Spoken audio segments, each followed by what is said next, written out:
दोस्तों, मेरा नाम है कुमकुम बिनवाल।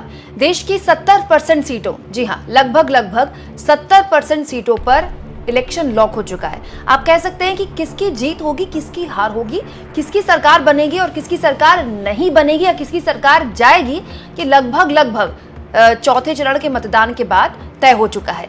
इस बीच सुधीर चौधरी ने कल रात को 9 बजे अपने शो में एक विश्लेषण किया, जिसको न केवल हमें गंभीरता से समझना चाहिए, देखना चाहिए, बल्कि इसके आगे कल रात 10:20 पर जो आंकड़ा आया वो किस ओर रुझान करता है, ये भी तफसील से मैं आपको बताने वाली हूँ। दोस्तों, सुधीर चौधरी पर मैं अपना वीडियो इसलिए बना रही हूँ क्योंकि सुधीर चौधरी ने ही सबसे पहले हम सबको चौंकाया था। पहले चरण के मतदान का प्रतिशत देखकर सुधीर चौधरी ने कह दिया था कि ये वो चुनाव है जिसमें कोई लहर नहीं है, ये वो चुनाव है जो 2014 और 2019 से नरेंद्र मोदी के लिए अलग है, ये वो चुनाव है जो बहुत ही उत्साहीन चुनाव है, बहुत ही ठंडा चुनाव है। तब से लेकर अब तक सुधीर चौधरी पर बहुत से लोगों ने सवाल खड़े किए, लेकिन ये बात तो सही है दोस्तों कि गोदी मीडिया का सबसे बड़ा चेहरा अगर ये कह दे कि बहुत ही उत्साहीन, बहुत ही ठंडा और बिना लहर का, मोदी जी की कोई लहर नहीं है, ये भी बोला था सुधीर चौधरी ने, बिना लहर का चुनाव बोल दे तो जाहिर तौर पर उस पर ध्यान देना चाहिए। दोस्तों, सुधीर चौधरी ने इस पूरे के पूरे मामले में चौथे चरण के मतदान के बाद क्या कहा और उनके शो में चित्रा त्रिपाठी ने क्या बोल दिया, जी हाँ,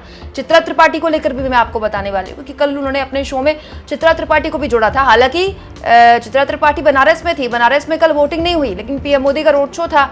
और अजीब सी बात है कि सुधीर चौधरी एनालिसिस कर रहे थे चौथे चरण के मतदान पर, वोटिंग प्रतिशत पर, और एग्जिट विश्लेषण कर रहे थे। एग्जिट विश्लेषण उन्होंने ही शब्द इस्तेमाल किया, इसलिए मैं ही शब्द इस्तेमाल कर रही हूँ। और जोड़ा किसको? चित्रा त्रिपाठी को, जो कि बनारस से जुड़ी है। बनारस में वोटिंग भी नहीं थी, लेकिन मोदी जी का रोड शो था तो आप जानते ही हैं।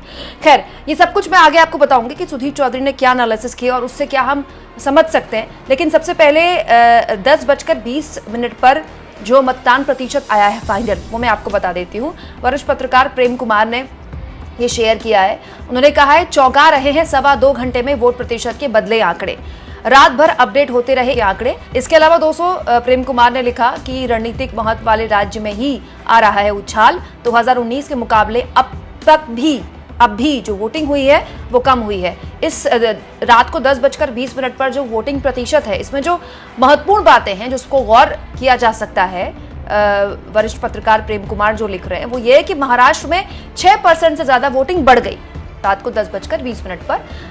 मध्य प्रदेश में 2.27% वोटों का उछाल हो गया। बिहार में 1.16% वोटिंग बढ़ी, जो कि बढ़ती है सामान्य तौर पर, क्योंकि बहुत से लोग रात शाम लेट तक आते हैं, 6 साढ़े 6 बजे तक। अगर लाइन लगी है तो चुनाव आयोग यही कोशिश करता है कि अगर लोग आए हुए हैं तो सबको उनके वोट करने के अधिकार से वंचित, किसी को भी वंचित ना किया जा सके, और लेट तक भी वोटिंग चलती है। तो ये रात 10:20 के आंकड़े मैंने आपके सामने रख दिए जो इलेक्शन कमीशन ने शेयर किए थे। अब सुधीर चौधरी का एग्जिट विश्लेषण, जी हाँ, सुधीर चौधरी ने एग्जिट विश्लेषण शब्द इस्तेमाल किया था, इसीलिए मैं इस्तेमाल कर रही हूँ। सुधीर चौधरी ने अपने एग्जिट विश्लेषण में कहा दोस्तों कल कि पहले चरण में वोटर साइलेंट था, अब एक्शन शुरू हो गया है। इसके अलावा उन्होंने कहा कि काफी चुनाव बहुत कंफ्यूजिंग है। ये बात बिल्कुल सही है दोस्तों, जो सुधीर चौधरी कह रहे हैं, चुनाव बहुत ही कंफ्यूजिंग है, क्योंकि जनता जो बोल रही है वाकई में करके आ रही है, और अगर कर आ रही है तो फिर ये वोटिंग प्रतिशत किस ओर जा रहा है। बहुत ही कंफ्यूजिंग चुनाव है। किसी भी राजनीतिक पंडित के लिए आकलन करना, भविष्यवाणी करना कि फलाने को इतनी सीटें आएंगी, बहुत ही मुश्किल है। फंसा हुआ चुनाव है। बीजेपी की फिल्म अब तक दक्षिण भारत में हिट नहीं हुई, जी हाँ, ये बात सुधीर चौधरी ने स्वीकारी है अपने शो में कि बीजेपी की फिल्म अब तक दक्षिण भारत में हिट नहीं हुई। यही बात मैं लगातार आपसे कह रही हूं दोस्तों कि तमिलनाडु, कर्नाटक, ये 2 राज्य, और केरला, तमिलनाडु, कर्नाटक और केरल, इन 3 राज्यों से बहुत उम्मीदें थी। खासतौर पर तमिलनाडु में तो बीजेपी ने बहुत हवा बनाई। वहाँ के प्रदेश अध्यक्ष को लेकर मीडिया में खूब उनकी मीडिया ने उनको फुटेज दी। मोदी जी ने खूब वहाँ दौरे किए, लेकिन वहाँ से कुछ हासिल होता दिखाई नहीं दिया, और ये बात सुधीर चौधरी स्वीकार रहे अपने शो में। हालांकि सुधीर चौधरी आगे कहते हैं कि मोदी जी ने कोशिश की है। हालांकि पूरी कोशिश सुधीर चौधरी की एनालिसिस, विश्लेषण करने में भी अपने लच्छेदार भाषा में थी।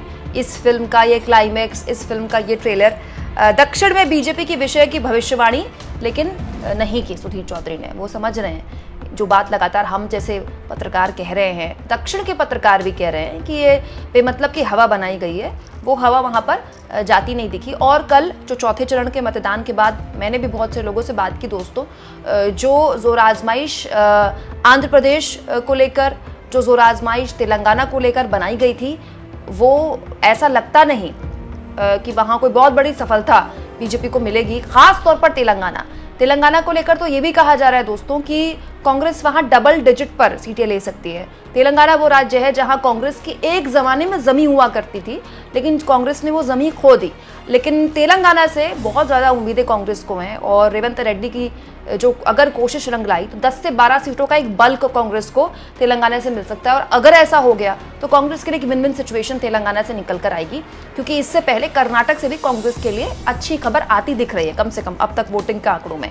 हालांकि सुधीर चौधरी बड़े जालिम है, मैं जालिम इसलिए बोल रही हूँ क्योंकि देखिए पूरी दुनिया नरेंद्र मोदी और नीतीश कुमार के इस रोड शो पे मौज ले गई कि देखिए नीतीश कुमार हाथ में बीजेपी का चुनाव चिन्ह ले रखे हैं नीतीश कुमार ने, या मच्छर मारने का वो जो रैकेट नहीं होता मच्छर मारने का, और नीतीश कुमार ने बीजेपी का चुनाव चिन्ह वैसे ही लिया हुआ है। पूरी दुनिया ने नीतीश कुमार की इस फोटो पे मौज ली और देखिए क्या हाल हो गया। सुधीर चौधरी भी मौज ले गए कि इस फोटो को लेकर हर कोई हैरान था, मतलब हर कोई हैरान ही था इस फोटो को लेकर कि भैया पटना जैसा इलाका दोस्तों, पटना बीजेपी का गढ़ रहा है हमेशा। ये बात सुधीर चौधरी ने नहीं बोली, मैं बता रही हूँ, पटना बीजेपी का गढ़ रहा है।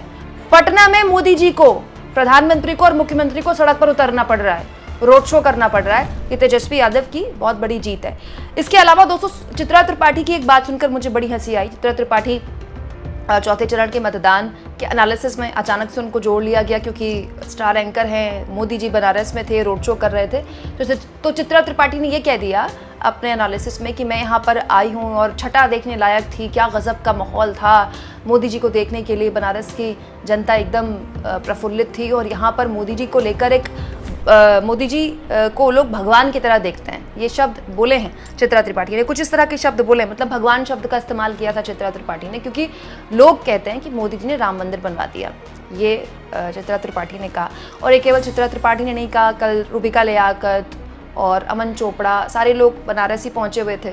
तो मोदी जी का रोड शो होता है तो आप तो जानते ही हैं।